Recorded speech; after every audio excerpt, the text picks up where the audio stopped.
Halo YouTube, selamat datang di channel Om Mobi. Lihat ini topi baru warna biru. Video kali ini kami membahas tentang Renault Clio ini. Renault Clio ini kami sewa di Ireland ini. Sebenarnya bukan yang termurah, karena ada yang lebih murah lagi. Lebih murah lagi itu kelasnya tuh yang di seperti city car yang sangat kecil. Nah kalau ini di atasnya yang paling murah. Tulisannya di situ Polo. Jadi VW Polo or similar. Nah similar ini sekelas dengan VW Polo. Harga rentalnya di sini kurang lebih 7 juta untuk 12 hari. Itu berarti sekitar Rp580.000 per hari. Dan itu sudah dianggap murah. Dan ini disewa dari bukan rental company yang mahal. Budget apa namanya? Namanya aja udah budget. Pasti murah. Harus murah. Makanya mobilnya bukan yang terbaru juga. Renault Clio itu sudah ada generasi terbarunya dan ini masih generasi sebelum yang terbaru. Walaupun yang terbaru itu kayak cuma facelift bentuknya. Cuma pas kemarin di meja tempat rentalnya dia menawarkan mau full asuransi apa enggak. Loh, iya emang pasti asuransi kan? Enggak, jadi ada minimum kerugian 2.000 baru di cover asuransi 2.000 euro. Jadi kalau misalnya kita ada kerusakan, nabrak apa, misalnya pintunya penyok itu tidak sampai 2.000 euro perbaikannya, itu harus tetap kita yang bayar. Dan mereka harus mengunci limit kartu kredit kita sebesar 2.000 euro. Kami nggak mau itu. Ya udah bayar full coverage. Full coverage bayar berapa? Ekstra 300 euro. Aduh. Ya udah, akhirnya asuransi full coverage. Rugi. Nggak apa-apa. Kemudian tidak terjadi apa-apa tetap. Nah, pada video ini kami ingin membahas Renault Clio dengan gaya motomobi yang lama. Ini adalah Renault Clio generasi keempat, mobil yang sangat populer dipakai di Irlandia. Bahkan sebagian besar yang kami temukan adalah warna merah seperti ini. Mungkin karena hemat. Kalau di Indonesia tidak akan sepopuler di sini karena mereknya bukan Toyota. Sedikit sejarah mengenai Renault Clio. Generasi pertamanya adalah tahun 1990. Bentuknya sangat aman untuk tahun 90-an. Tidak bagus, tidak jelek juga. Kemudian tahun 98 lahir generasi kedua dengan mata yang lebih belok dan bentuk yang lebih membulat. Tahun 2005 muncullah generasi ketiga. Bahkan ada yang panjangan jadi station wagon. Tahun 2012 muncul generasi keempat dan yang merah ini adalah generasi keempat. Dan ini adalah yang facelift terakhir. Sebenarnya tahun 2019 sudah keluar lagi generasi kelima yang bentuknya seperti hanya di facelift saja. Mungkin desainernya malas. Bentuk mobil ini tidak jelek, bahkan sebenarnya oke. Matanya memang belok tapi tidak mengganggu. Ya lampu-lampunya masih halogen biasa, tidak ada LED sama sekali. Ya adalah itu DRL. Mungkin itu biar murah. Dan biar murah juga rem belakangnya masih tromol. Biar murah juga tidak ada handle pintu belakang. Ini merupakan mobil 5 pintu yang ingin seperti 3 pintu. Seperti pada Honda HR-V, handle pintu belakangnya tidak umum.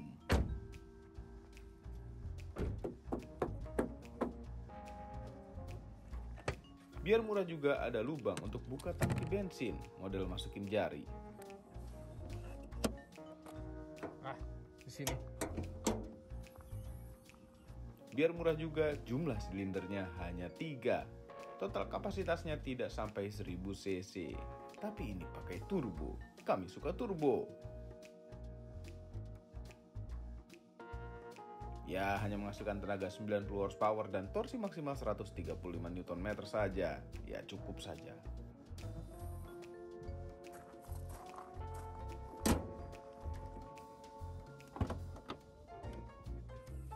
Bagasinya kecil. Ini masih muat untuk koper besar, tapi hanya 1.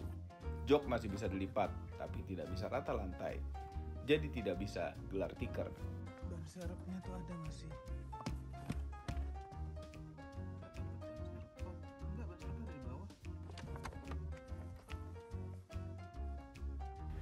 Ternyata ini memakai option yang keyless entry. Lihat ini kuncinya.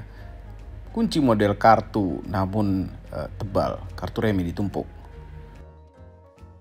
Sekarang duduk belakangnya. Jarak dengkul dengan jok depan itu pas. Kemudian jarak kepala dengan plafon itu masih lumayan. Duduk di tengah masih mendapatkan headrest dan mendapatkan seat belt. Namun duduknya itu nggak enak sekali di tengah. Ada cup holder biar nggak kehausan. Dan pintunya ini plastik-plastik keras semua. Kaca belakangnya masih diengkol, itu untuk melatih otot tangan, namun kaca depannya tidak. Masih ada beberapa tempat naro-naro di pintu. Ya, tapi intinya duduk di belakang ini tidak enak. Sekarang duduk di depan, yes, kokpitnya, ini dashboardnya. Dan panel pintu, keras-keras. Namun, dashboardnya itu empuk-empuk. Heran ini belang-belang.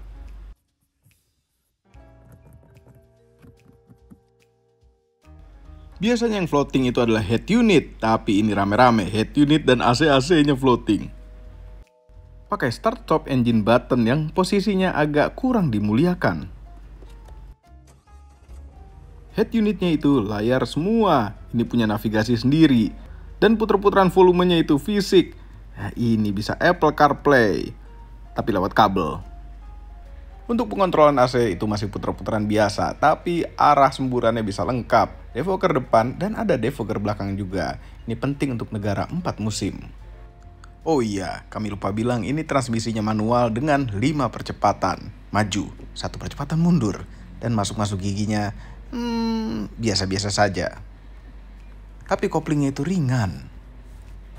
Tombol eco mode-nya ngumpet di bawah. Ya, tidak ada sport mode, hanya eco mode. Dan ini ada tombol cruise control dan speed limiter ngumpet di sini juga.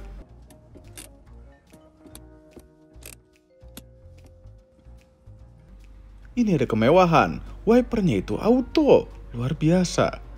Dan headlampnya juga auto, ada fog lamp depan belakang pula. Ini auto-auto membuat manusia menjadi malas. Untuk setir jempol kanan tuh urusan cruise control dan voice command itu aktif jadi Siri kalau misalnya disambung Apple CarPlay, dan sebelah kiri cruise control juga untuk plus minusnya. Di sebelah kanan ada untuk pengaturan tinggi headlamp, terang gelap cahaya instrumen, dan itu ada tombol auto start stop engine yang sangat terpakai sebenarnya kalau di Eropa. Instrumen clusternya pun sederhana sekali, kecepatan di tengah, dalam digital hanya ada 2 jarum, RPM di sebelah kiri dan sebelah kanan itu adalah bensin. Ada MID kecil di tengah atas yang bisa diatur dari tombol kecil-kecil ini. Oh, ada satu yang aneh, untuk pengaturan audio itu tumbuh di steering column. Untuk tombol-tombol di pintu standar saja, ada power window dan pengaturan electric mirror. Itu power window cuma 2 karena yang belakang itu engkol, ingat nggak? Untuk kepraktisan, kantong pintu itu kecil tapi bisa naruh botol, namun bukan botol besar. Ada tempat naruh-naruh di sini, colokan 12 volt power outlet, colokan USB hanya satu itu. Dan ini ada satu colokan auxiliary in. Ada tempat naruh-naruh koin. Ada 2 buah cup holder, yang satu besar satu kecil, aneh sekali. Di atas laci ada tempat naruh-naruh seperti ini. Dan lacinya itu kecil dan suka tersimpan snack sponsor. Tapi yang paling kami suka pada mobil ini adalah posisi nyetirnya. Joknya itu enak, materialnya lumayan, dan setirnya bisa tilt dan teleskopik. Teleskopiknya lumayan jauh sehingga posisi nyetirnya enak sekali. Sekarang saatnya kita jalan-jalan di Irlandia luar kota. Nyetir mobil ini enak karena posisi duduk yang benar. Kami tidak tahu seberapa kedap karena tidak ada motor berisik di sini. Tapi walaupun jalanan tidak seperti di Indonesia, tapi kami tahu kalau Clio ini keras. Handlingnya oke, rasa setirnya oke, kestabilannya oke, tapi kenyamanannya tidak oke. Tenaganya sebenarnya tidak bisa dibilang pelan. Walaupun ada turbo lag yang luar biasa di bawah 2500 rpm, tapi di atas 2500 rpm itu turbonya sudah spooling dan itu membahagiakan. Remnya juga oke. Lewat jalan-jalan kecil di Irlandia itu enak. Sebenarnya sedikit sekali jalan kecil di sini. Yang pasti lewat jalan tikus atau curut di Indonesia itu masih enak. Sayang sekali kami tidak bawa alat 0-100 kami ke sini. Tapi prediksi kami ini 0-100 sekitar 11 detikan. Jadi ya tidak bisa dibilang pelan juga. Yang pasti hemat. Kombinasi dalam kota dan luar kota kami dapat 18 km per liter. Ya tetap boros kalau diadu sama mobil listrik. Yang pasti mobil ini rasanya itu murah, tidak ada rasa mahal sama sekali. Dan pasti kalau masuk Indonesia harganya tidak murah. Jadi biarkanlah mobil ini untuk di Eropa saja. Overall mengenai Renault Clio generasi keempat versi Eropa, mobil dengan rasa murah tapi posisi nyetirnya enak, cocok-cocok saja untuk jalan-jalan di Eropa berduaan. Nah, ini cocok sekali di Italia yang jalanannya sempit-sempit. Ya itulah video motomobi yang lama. Cara bikinnya hanya pakai handphone, yang kami pakai adalah iPhone, dan ngeditnya juga di handphone juga, di iPhone juga. Itu pakai iMovie standar, tapi kalau yang sekarang ini tidak pakai iMovie karena iMovie malah jadi repot kadang-kadang karena terlalu simple. Ya gitu. Cuma masalahnya informasi yang disampaikan biasanya tidak lengkap. Kami dulu tuh pengen bikin sekompak mungkin, seringkas mungkin, informasinya sebisa mungkin, yang penting-penting kami sampaikan. Tapi ternyata kenapa sekarang menjadi panjang-panjang? Kami ingin menyampaikan informasi yang sebanyak-banyaknya juga, agar orang kalau mau beli mobil bisa tahu apa kelebihan dan apa kekurangannya.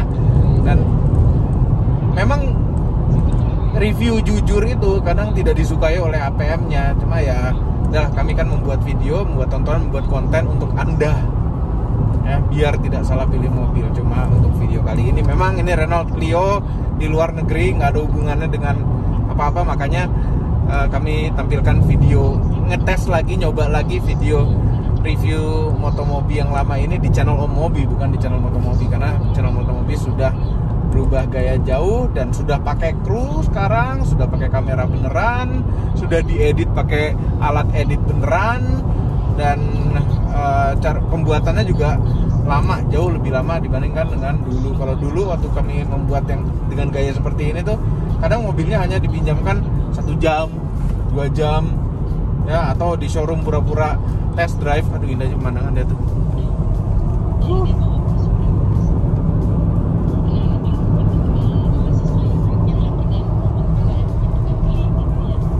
Jadi berkat Anda semua, terima kasih. Kami sekarang sudah di atas 1 juta subscriber channel Motomobi dan Om Mobi. Apabila Anda nonton ini dan belum follow, belum subscribe, silahkan di subscribe channel Om Mobi dan Motomobi. Dan kita juga sekarang punya tim media. Jadi kita sekarang punya media yang namanya Motomobi News. Itu punya tim sendiri. Ada Instagramnya, ada TikTok accountnya juga. Dan yang penting adalah websitenya motomobinews.id. Di situ berita-berita otomotif kami tampilkan ya, dari tim yang beda dengan tim produksi. Isinya jurnalis-jurnalis. Oke, itu saja videonya. Mudah-mudahan Anda bisa menikmati video ini. Yang kangen, banyak yang bilang kangen cara review motomobi yang lama. Ya, kami nggak terlalu kangen cara ngerjainnya karena agak-agak kurang lengkap melawan diri sendiri gitu. Cuma ini buat ngobatin kangen Anda untuk gaya motomobi yang lama. Jangan lupa tekan tombol jempol ke atas dan subscribe channel Motomobi, Om Mobi, dan Mes Mobi. Apabila belum berikut dengan tombol loncengnya, share video ini ke seluruh dunia melalui sosial media Anda, dan jangan lupa follow sosial media kami semua. Terima kasih telah menonton. Ini bunderan gitu. Ini bunderan itu yang benar tuh begini nih. Kalau di dalam masih ada mobil, belum, nggak boleh ada yang masuk gitu loh. Prioritas tuh ada yang adalah yang di dalam bunderan. Kenapa di Indonesia tuh ngasal aja. Dan ini kami suka jalan pedesaan seperti ini nih, speed limitnya 80, 100. Kalau masuk ke dalam kota tuh baru ke 50 gitu. Ada Kia EV6. Jauh tapi. Terima kasih telah menonton ya. Terima kasih telah menonton.